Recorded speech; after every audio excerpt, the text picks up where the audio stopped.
A really important but often overlooked piece of equipment in the world of photography is this.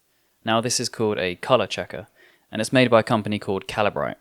And Calibrite have kind of been a long-standing entity within the world of, well, I guess within the industry, and they're widely regarded as sort of like the standard for color science and checking that colors are accurate in both video and stills photography. And if you're a DaVinci Resolve user like me, you'll actually find the Color Passport with loads of their different ColorChecker grids actually integrated into DaVinci Resolve in the Color tab. If you navigate down the bottom left corner, you'll actually find it in some of the menus. Now this particular model is called the ColorChecker Classic, and it's the Color Passport photo model. This one is specific for stills photography. You do also get one for video.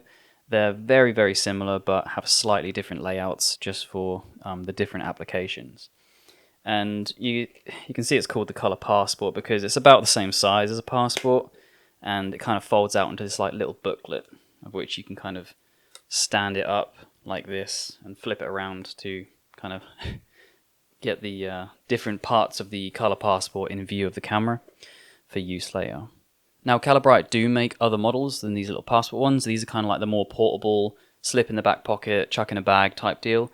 But they do other kind of bigger charts, really, with loads and loads of colors on for, I guess, higher accuracy for maybe on set and stuff like that. So why do I think something like this can help me color correct a negative? Well, to look at that, we kind of need to understand how it works and how we implement this into a digital workflow. Now, let's just have a quick look through this thing. First of all, we've only got, I guess you can call them pages. We've only got like this page and this page. You got kind of like two sides. This side, we have a 18% gray card and we have a white patch. Now, the 18% gray card is going to be used for white balancing, and the white patch can be used for helping it find exposure and things like that. And these are super useful because you can literally just hold them up to the camera and say like in DaVinci or Premiere, you can use your eyedropper tool and just get like a really, really quick white balance tool. Now on this page, this is where it starts to get a little bit more complicated, right? So as you can see, there's kind of two pages here and there's loads of different colors on each one, but you can see like one's more kind of like color swatches, and this one up here has got kind of like more gradients. So we'll kind of just go through them quickly. We'll start at the bottom down here. We have a monochrome kind of gradient. This goes from lights to darks, goes through mid-grays. And this is, really just for reference when you're adjusting your levels in photography to see kind of what areas of your levels are being affected and whether you've crushed the blacks or you've blown the highlights out. Now these next two panels, just here, they're actually very similar because they do the same thing but for different types of photography. And this is essentially a white balance adjuster. It goes from cool up to warm, and I'll show some close-ups here, but one of them we have a person and the other one we have a mountain. On this side we have the cooler side, and you can see that from the little kind of snowflake on this side of the mountain, and then we have a little sun over here. And what we can do is, with this inside your editing software, whether that's Capture One or Lightroom, we can use our white balance picker and just kind of go up and down this scale to either increase the warmth or decrease it to kind of like get it to the way that we want it to look. Now quickly before we move on, you might notice it's kind of getting dark outside.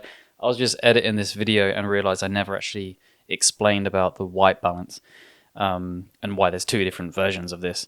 I mentioned the mountain, and that is because that white balance scale is more biased towards landscapes and the colors that you get kind of like in the natural world, I guess.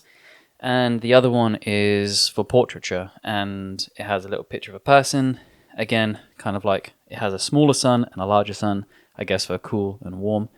And as you'd imagine for portraiture, the white balance scale on this is more biased towards skin tones rather than the kind of colors you're going to find in nature. Now these colors up here, these aren't by chance. These are basically the colors that you will see in your color tab on, again, Capture One or Lightroom. If you ever convert a image into black and white, you'll often see these color sliders next to them, and there are different ways that we can filter less or more of that wavelength of light, and it goes through these exact colors on here.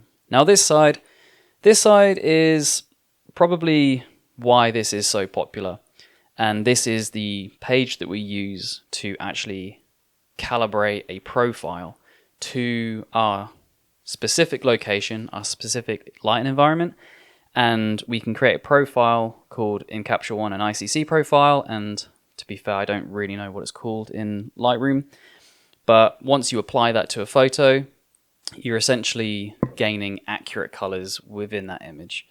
And again, if we just have a look through here, we can see another grayscale, very similar to this one, but of course this is included on this page for the calibration. We have RGB. This is RGB that we see in computers and how video monitors show their color. We have the yellow, magenta, and cyan. That's for color print. We have I think these are just actually a range of colors. The ones in the middle, I'm pretty sure are just select colors that for some reason have been picked, maybe common colors. We have these two swatches here, they're skin tones. And then we have 4 colors which kind of represent landscapes and natural colors. We've got blues for skies and greens, I guess for forests and grasses and stuff like that. Purple and this kind of like very cyan-y type blue color. Or I guess you can even call it like a turquoise.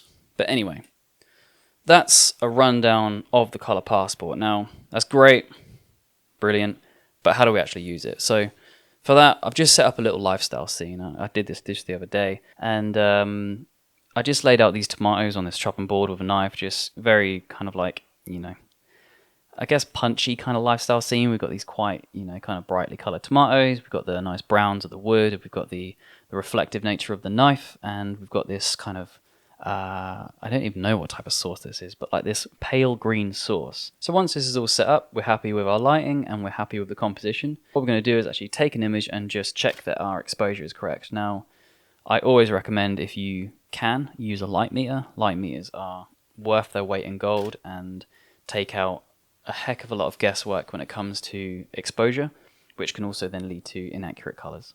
But if you don't have a light meter, you can just use your histogram and just make sure it's not too far off to one side. Make sure you haven't got too many darks, too many, you know, you're not clipping any blacks and you're not overexposing too many highlights. Of course, if you've got some specular highlights, you're going to see some white in the right side of the histogram. But if not, you want to try and keep everything relatively central. And then next we're going to grab a picture of the color checker and we're going to try and put this in the same place and keep it as close to the subject as possible. Now, I'm not going to go into the specifics of how to kind of create these profiles. I'll just kind of briefly gloss over it now, but there's loads of videos on YouTube to lead you through this, both for Capture One and for Lightroom. So in Capture, it's a little clunky. We have to actually export a TIFF under a really specific recipe. But basically the result is a really dull looking TIFF.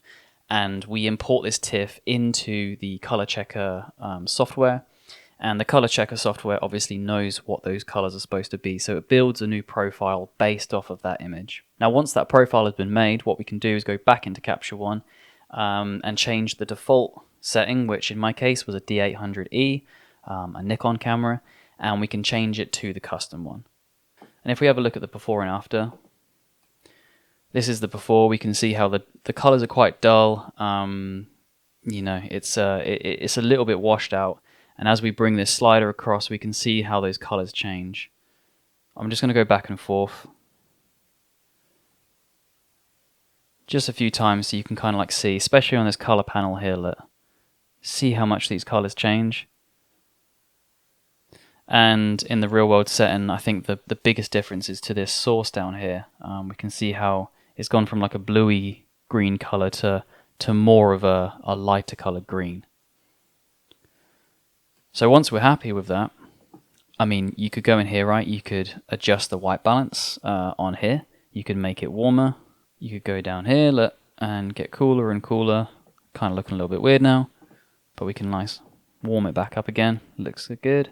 And I've been using this landscape color profile for white balance rather than the portrait, but just because the portrait is going to be more biased towards to skin tones and stuff like that. But what we can then do is copy these adjustments and apply it to the lifestyle shot. So you'll see a big difference there. And again, if we get this before and after, we can see how we've changed the colors just using this color passport. So now we know the basics of a color passport and how it works. How are we going to use this to color correct film? Now, I have to admit, I don't know if this is going to work. I really don't. This is just an idea that I had several years ago, and I've never really got round to actually testing it. But as far as I'm aware, the job of a color passport is to remove all attributes of like the camera and the manufacturer and I guess the sensor itself. It uses these colors to build a new profile. And the idea is that you can actually make any camera look the same, because rather than your camera referencing the color science that the manufacturer come up with, it's referencing this. So my idea is if I invert a negative, which if you haven't done before, I'll show you what that looks like now. It's a very ugly, flat looking blue, and we're talking color negative here, blue looking thing. It looks rank. All the colors are just kind of tilted way towards it being too warm. And if we white balance, as you should do on the film border, it gets a little bit better, but the colors are still washed out. Now again, we can make this better by pulling in the levels usually, playing with the curves, and then we end up with a half decent looking image, but far from what we would consider being that really nice film aesthetic. And, you know, the main reasons why film is still so prevalent today, in my opinion, is just the beautiful colors you get from it and the characteristics of each film stock. Now, at this point, you either use a plugin like Negative Lab Pro, which is brilliant, it's so good, but it is like quite expensive, over $100, I think. Or you can use software like Epson's software. You can use probably some other things. I found a Photoshop plugin one time that helped convert negatives. But really, you know, you could at this point just manually correct it. And it's this point where you're in like a world of hurt, because I have done that before. I have sat there and I have color corrected negatives, and I've tried to bring in the greens and bring in the reds and drop this off, and sitting there for maybe 10 minutes, you can often get a really good looking image. One of the main issues is then trying to replicate that same color grading across to another image. That can be quite difficult, trying to have that consistency. So anyway, my idea is load up a roll of film. I'm going to choose Portra 160, I think I've got at the moment.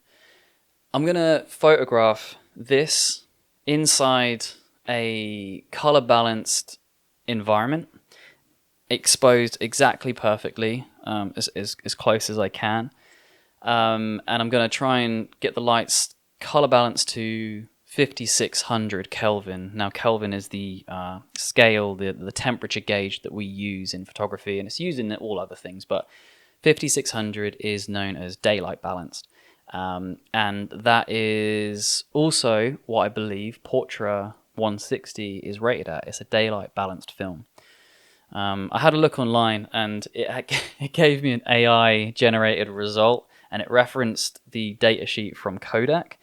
Yeah, I couldn't see that actually in there, but I'm almost sure Portra is a daylight balanced film.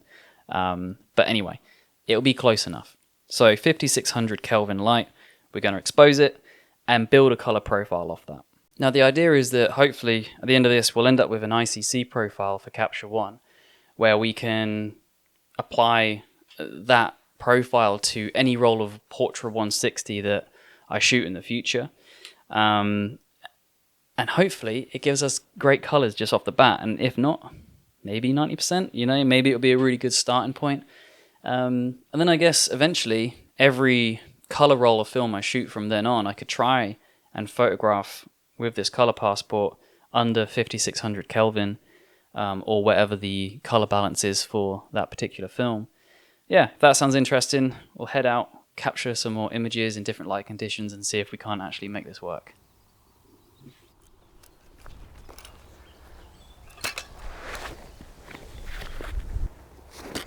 So we've done the daylight balance tests, well, captured the daylight balanced images, but now what I want to do is capture some actual kind of real world lighting, I guess.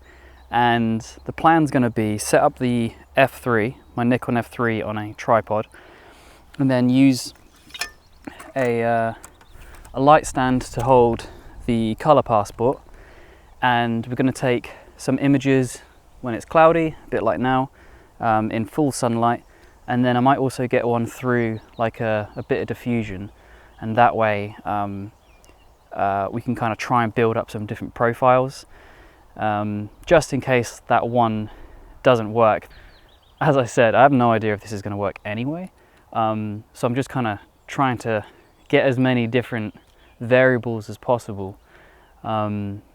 So yeah, we're going to set up that, and then we're going to go around and take some photos of various things. As you can see, the flowers are out at the moment, so we've got some nice color contrast between the yellows and the greens. So it will lend itself quite nice to, I guess, seeing whether or not we're getting decent colors.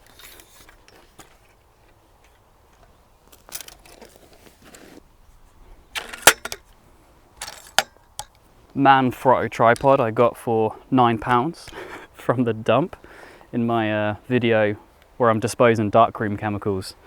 Yeah, I found it in the reuse shop attached to the dump. £9.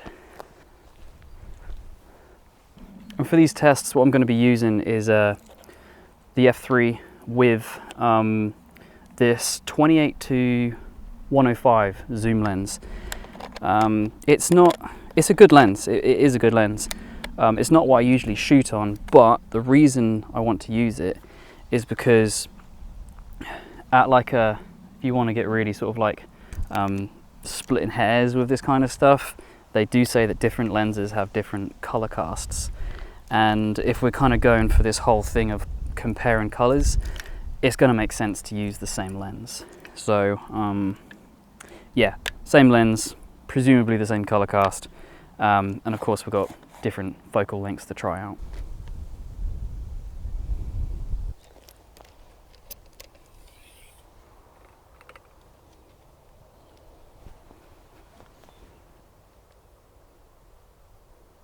And as well as the color passport on the light stand, we're also going to be using this little whiteboard marker to remind us what the shooting conditions were, whether it's full sun, whether it's during the cloud, whether it's, you know, anything else we try. I just suddenly had that thought of like, I'm not going to be able to actually remember what shots were in what lighting conditions, so another thing to think about. Right, so here is the setup. Now I need to try and figure out, sun's kind of just about to pop out from behind a cloud. It's mostly sunny today, but we've just got a few clouds rolling over, so I think what I might do is plan for the sun, and then it looks like it's probably going to be more overcast than sunny. So full sun. Now I need to try and be quite quick because I need to meter for this as well. F32, 250 f16. Make sure it's in focus. Okay. Oh, f14. I think we got it. Yeah, I'm happy with that. What do we need to do now? Now I did bring this, whoa, diffusion. And the idea being that it'd be interesting to get a shot of this while it's sunny, so you've got the daylight balance of the sun, but it's just being diffused, because this obviously is quite harsh. But I need to obviously try and find out, there we go. I need to do that and somehow meter it at the same time. Right. Like an absolute nutter doing this. So it's 250 f9. I'm going to go to f8 and overexpose ever so slightly. Right, so this is now going to be try and block the sun like this and take a picture. Ah, I didn't change the sign. Damn it.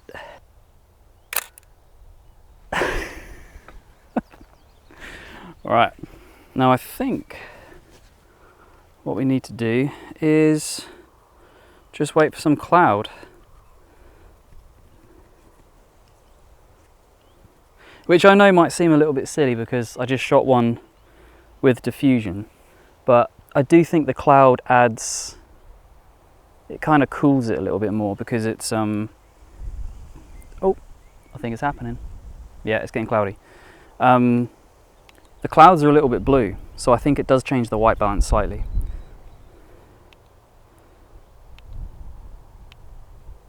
Okay, this is 250 f9. Huh, that was the same as the diffusion, right? Okay, I'm gonna go for it. Okay, so that was, we have cloud, we have diffusion, and we have full sun. That's not bad, is it? Another thing to remember about these, and I don't think I spoke about it at the beginning of this video, but these colors, when you create those color profiles, it completely ignores white balance. So while I'm going to like these sort of lengths of capturing this under different color temperatures, theoretically you don't need to, and that's because these colors will ensure the correct color regardless of the temperature, because they know, well, I say they, that the company Calibrite understand that you're not always shooting for your, you're not always wanting your image to be exactly daylight white balanced. You may want your image to be warmer, you may want your image to be cooler. So if they built that in, it would mean that your colors wouldn't be accurate. So you can still have accurate colors under warm light. That's why they include the grayscale for white balancing, and then also these little things down here as well. So yeah, it's really handy they thought about that. Okay, well, I think what we're going to do now is just have a little wander around and take some photos without this in it, because the whole idea being we can use either the one we shot inside the daylight lit tent and try and color correct our negatives, and if that doesn't work we can then try this as well, shot under the exact same conditions. So yeah, let's I know there's some horses in this field, so I'm going to try and find these horses.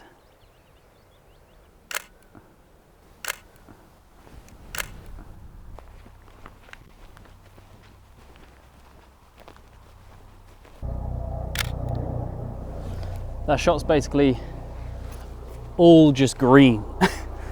Be interesting to see how the colours are differentiated. Well, I think it's got to the point, the clouds honestly have really rolled in, and I think it's rolled in enough to call it overcast.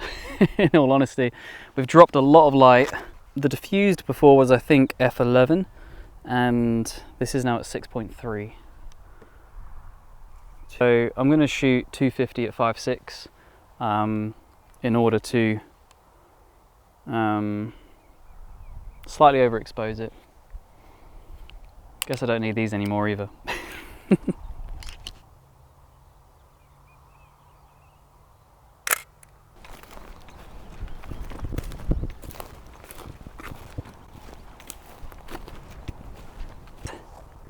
Just taking your photo, okay?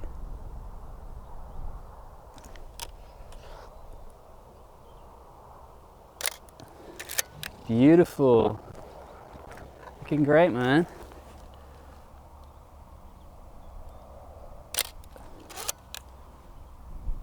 Now it was pretty cool because the longer I stayed in this area taking photos, the horses started to trust me a little bit more and started to group together, making some good photos. This white horse is getting pretty close to me now. and there's like, he's backlit by this when the sun comes out, he gets backlit, and it just makes all of his like mane and stuff like illuminate. So I'm really hoping, I think I've got one, maybe 2 shots left. Oh, it's coming out, it's coming.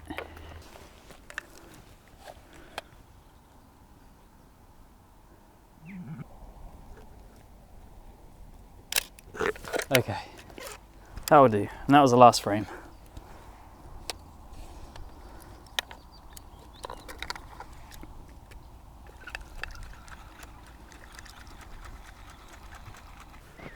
Yeah, those horses are edgy at the best of times, so I'm pretty happy that they chilled out for me. Anyway.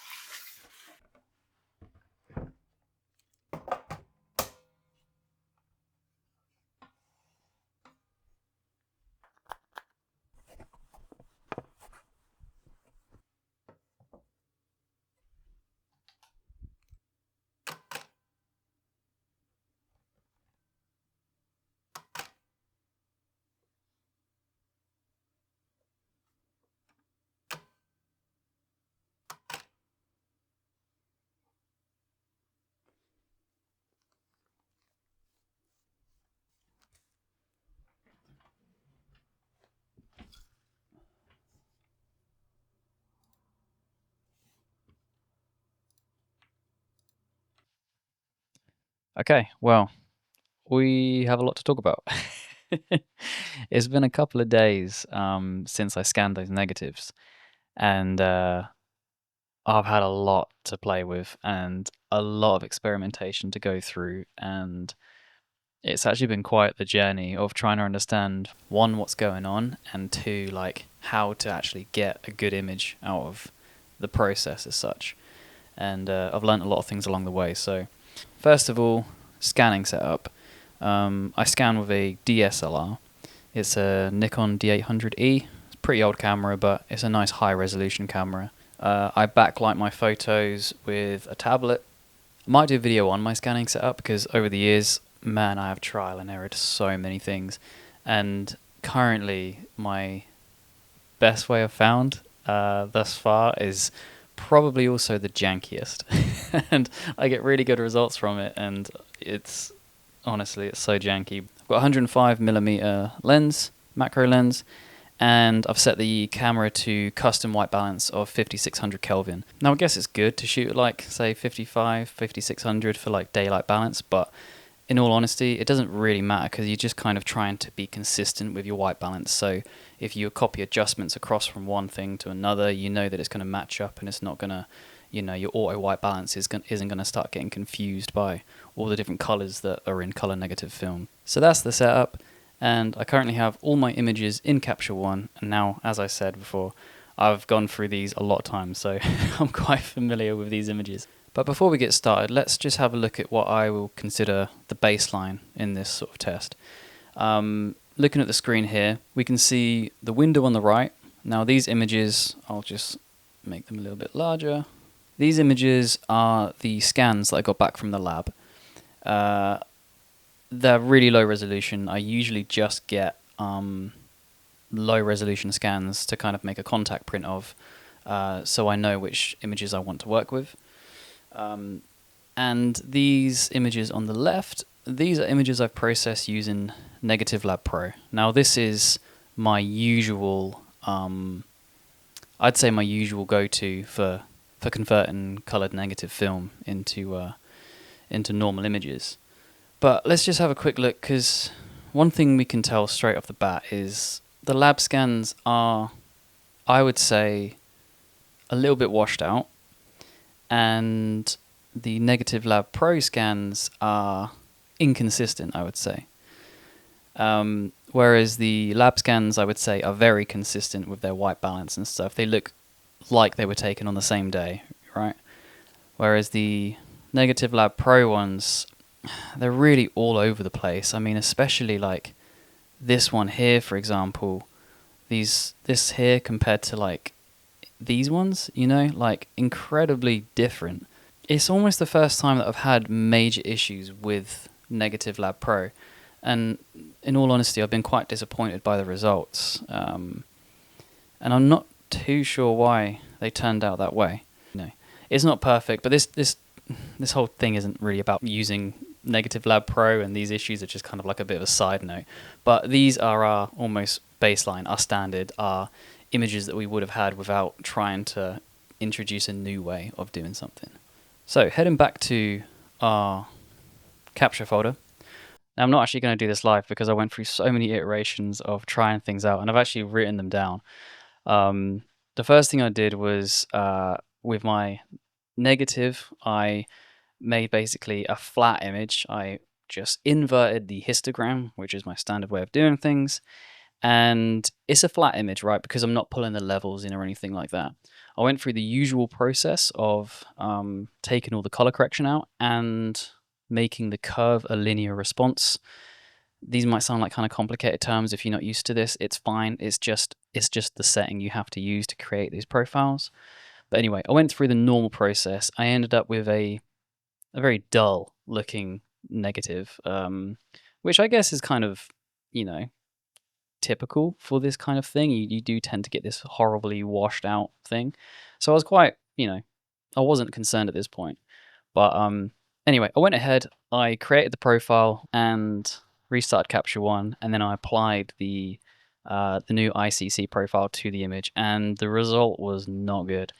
It was like kind of it was just rank. It was just the colors were all off. I didn't like it whatsoever. And then when I tried to pull in the levels, it kind of just broke down and got even worse with some of the colors like really breaking apart, and just like there just wasn't any data there.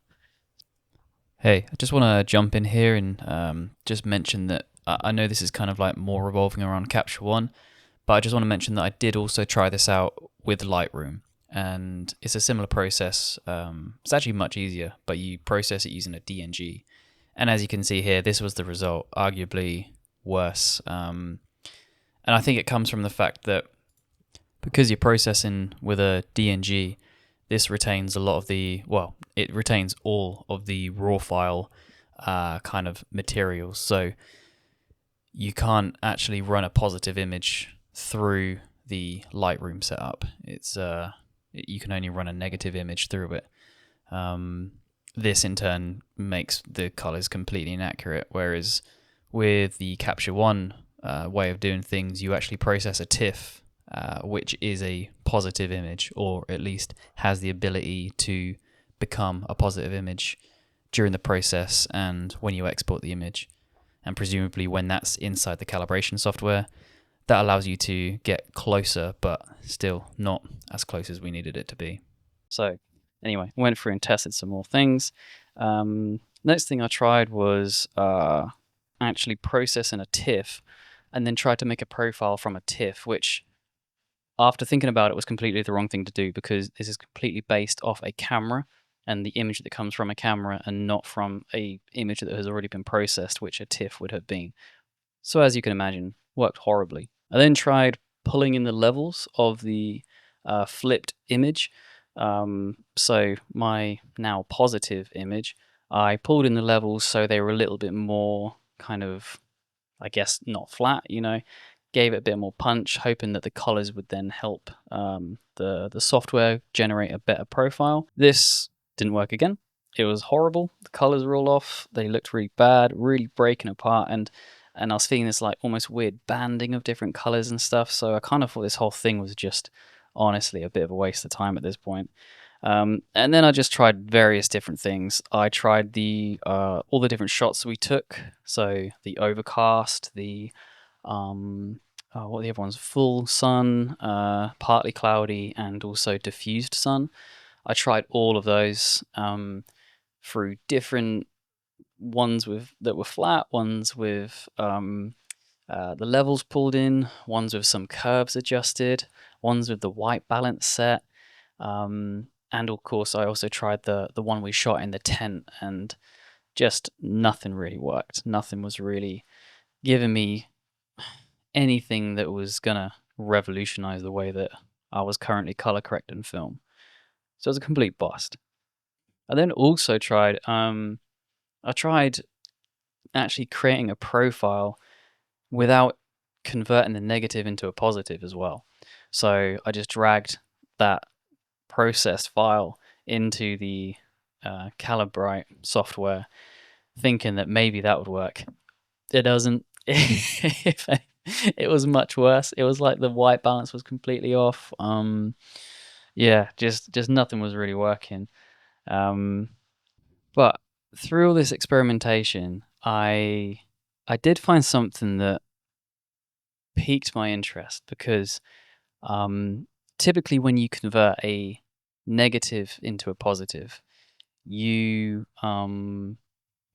you flip the histogram and you white balance off the border. I'll show you on here now. So inside Capture One, we can see you grab the histogram here and you basically flip it. Now this is the flat image that I'm talking about, and then we use the white balance tool and white balance off the film border, and it gives you this kind of washed out image, a little bit like the image we saw earlier on in this video. That seems like a lifetime ago to me now. And what we'd do is crop so our histogram is only representative of the image that we want. So we can see here, and then you would start to pull these in. Now you can see even with white balancing off the border, the image is still obviously really blue. So what we'd have to do in here is now start to bring the Kelvin in. Remember, these are all flipped because we are dealing with an inverted histogram. So I'd bring that into maybe like there, and then maybe bring that into like somewhere like there. And you can see we're like most of the way there, right? Now the problem with this is when you start going through different images, let's just say, select this one for example, let's just copy it. Let's copy all those settings and paste them onto a new one. You can see here, yeah, it doesn't look too bad, but we need to kind of like adjust the exposure a little bit, and then maybe a little bit more of the white balance, like something like that. And you can see as a one-off image, it's not too bad. You could tweak it, for hours and try and get the perfect result. But even if you do that, the thing about this process is that you end up with really inconsistent results, because obviously every image is slightly different, but also your eye is going to see it slightly differently. You're never going to be able to replicate that exact white balance for the from image to image. So then when you end up looking at all of them together, you then have to like pick a master image that you think is the best version of it, and then go through and tweak all your other images. It's quite time consuming, as you can imagine. Now, I remembered that I took a picture of the grey card that comes with the Color Passport. So if I invert this, as I said before, you'd usually white balance off the film border, right? Up here. But what we can do is actually white balance off the grey card now. So you can see you get a very different result from the film border to the grey card inside the photo, which is typically what you would white balance off like a digital camera. But what I was finding is because we're dealing with film that's relatively, it's grainy compared to a digital image, as I was clicking around, you can see how the color, it's not a lot, but it is changing. And you can see these values over here, look. As I click around, they were kind of moving around. So it was a little bit chance based of what kind of white balance you're going to get. But if we just go through with this, I'll just quickly crop this image, bring the levels in. And in my opinion, it's a better white balance than before. But it was still kind of hard because of this issue here. Look, you can see how, depending on where I click, what pixel it's basing it off, it's giving me a different white balance reading. So then that led me to take a photograph, as you can see here.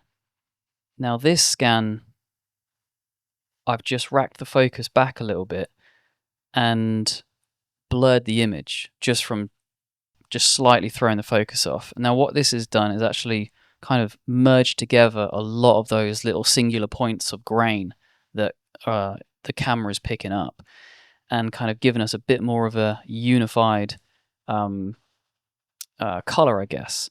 And now as we click around, it's not changing. It's still changing, but it's not changing anywhere near as much as what it was before. So then that led me to think, well, if this is kind of consistent, what happens if I apply this white balance to the rest of the images? So forget about the color profile. We're just simply applying a white balance, and a white balance that has been set as accurately as we could. A gray card lit under 5600 Kelvin light. I took this white balance profile basically and started to apply it to different images in my roll of film. Now, as you can see, it's kind of overexposed, but if I start dragging this exposure around, I can see that I start to see that the images were coming through really clear and quite nice looking. Like if we go back to the cropped version, sorry, the uncropped version and white balance of the film border, we can see that blue, typical blue hue you get when you white balance off the film border. However, if I apply that white balance from the original, this image again, you can see that the colors are way more accurate. Now, they're not perfect, but you are a lot closer than before.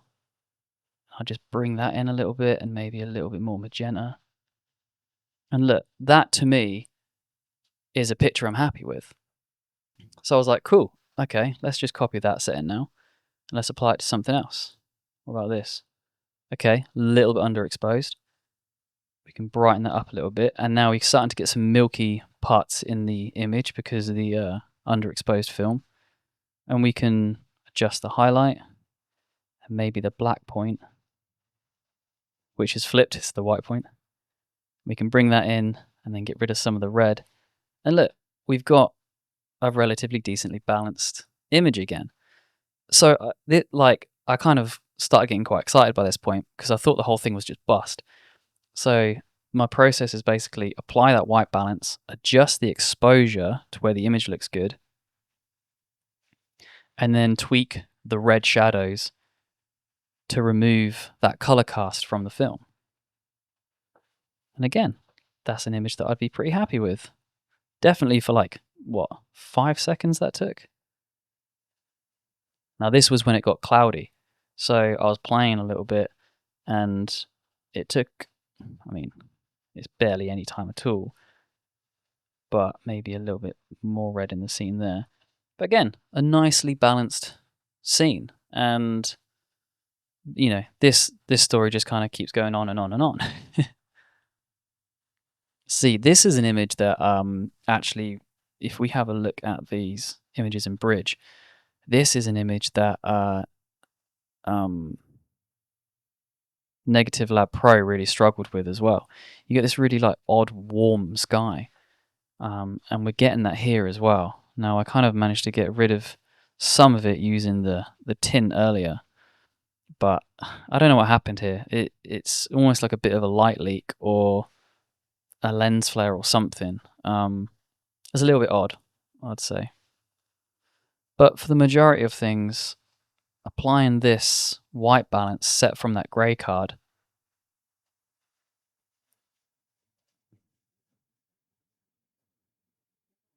really is giving me a result that's quite consistent and one that I'm pretty happy with. But like, you know, what does this mean? Well, it's pretty good because it now means you don't, if this was going to work, you'd have to like maybe go out and buy a color passport if you wanted to replicate this. But it's just a bit of grey card. You can buy grey card relatively cheaply. And I think that what I'm going to do now is try and photograph a grey card for every film stock that I shoot under the white balance of that film stock.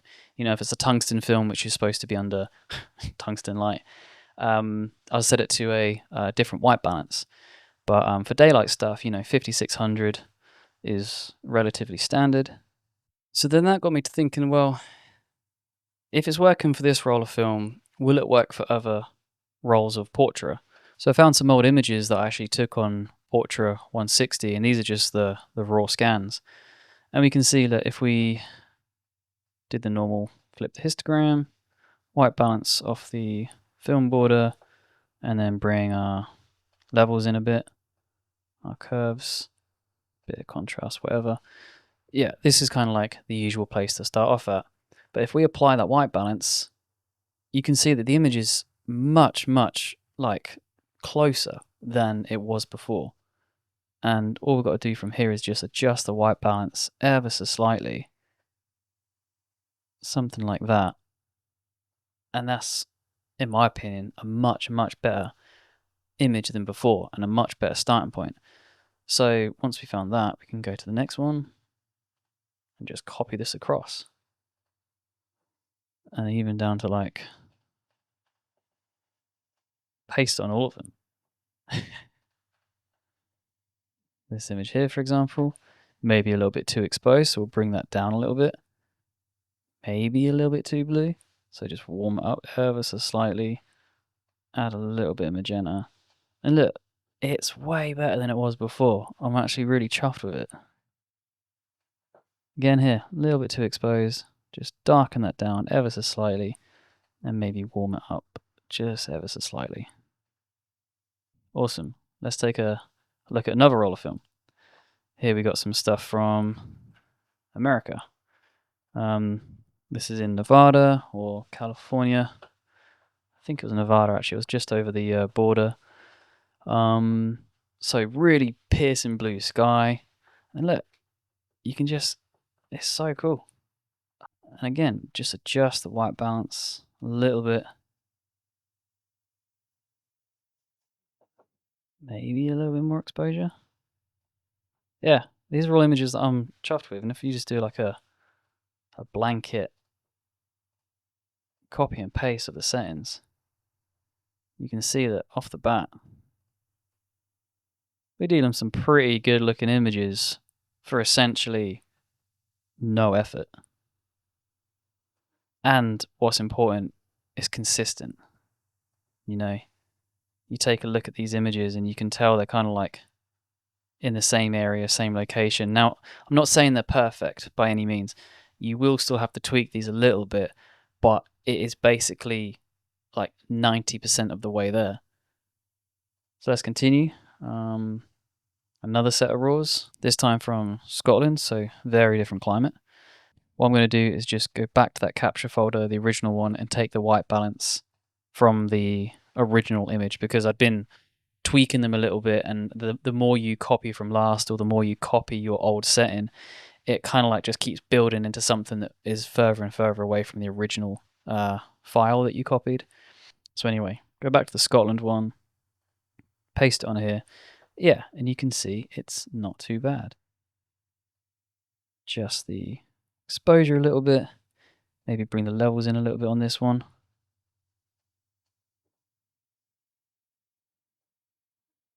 Yeah, I mean, like I said, 90% of the way there. And we can just, again, let's just do a mass paste on there and just see what they look like.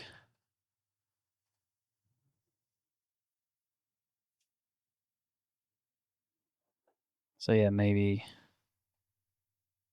bring the levels in, the curves just a little bit.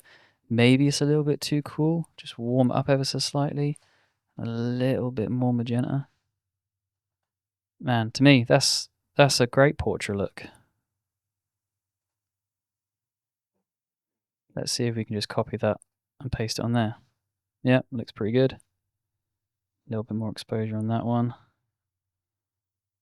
Maybe a little bit of saturation, just kick that in a bit. So you can see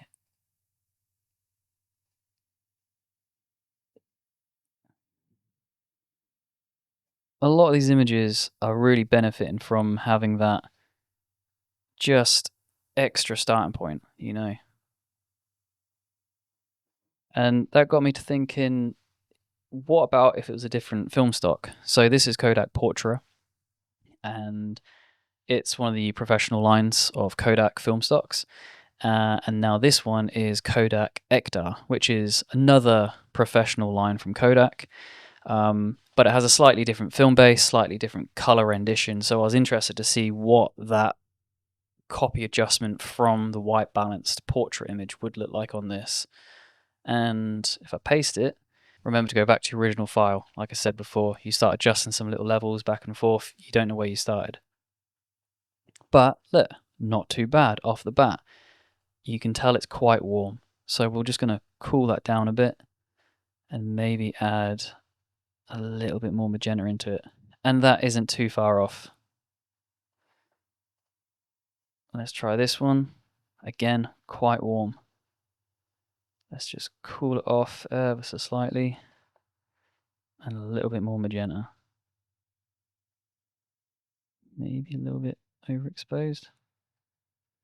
That could maybe do with a tiny bit more tweaking, but it's mostly there. Yeah, it's not looking too bad at all. So let's just do the standard blanket paste and see where we are. They're not looking too bad. They really are not. Again, this one, a little bit too warm. If we cool that down, oh look. Let's really just brought that in. A little bit of contrast in there. Maybe a tiny bit more exposure. Brilliant. I'm really happy with that. Again, you could just tweak all day with these kind of things. But I found it to be way more consistent, and way more consistent than Negative Lab Pro was with those images that I processed today. But yeah, that's kind of it. That's kind of like the results of my experimenting with one of these. So it's less to do with the calibration and creating of an ICC profile, and actually what I found to be most beneficial is the use of the grey card. Yeah, I think I'm going to try and use it in the future. But that's one of the things I love about this channel, is coming up with an idea, coming up with a theory in your head and then following through and seeing whether it actually works. Like I said, unfortunately, the Color Passport isn't some sort of like magic key to unlocking perfect color when color grading film. But with the grey card and a little bit of a manual adjustment, it's actually really, really good, and something I'm going to be using in the future. So, well, I hope you enjoyed the video. If you have, consider subscribing. I'm getting a little bit better at my work-life YouTube balance, and I've got a lot of interesting ideas on the horizon that I'm looking forward to shooting. So yeah, the best way I guess would be to be subscribed and see when a new one comes out. But yeah, thanks for getting this far and for kind of coming along on the journey with me and maybe learning a little bit about color balance and the absolute pain that it is. So yeah, but catch you in the next one. Oh, and if you like this video, there's other videos on the channel as well. There's some more like kind of project-y based things like this. I guess the recent one I did is I built a 3D printed back for one of my large format cameras with the help of a good friend. And I guess another one would be the hiking one. I did a big hiking trip across Scotland with one of my best mates. 5 days wild camping and taking pictures across the Cairngorm Mountains in Scotland. So yeah, consider checking them out if you like this video, and if not, see you in the next one maybe. But appreciate you watching. Thank you.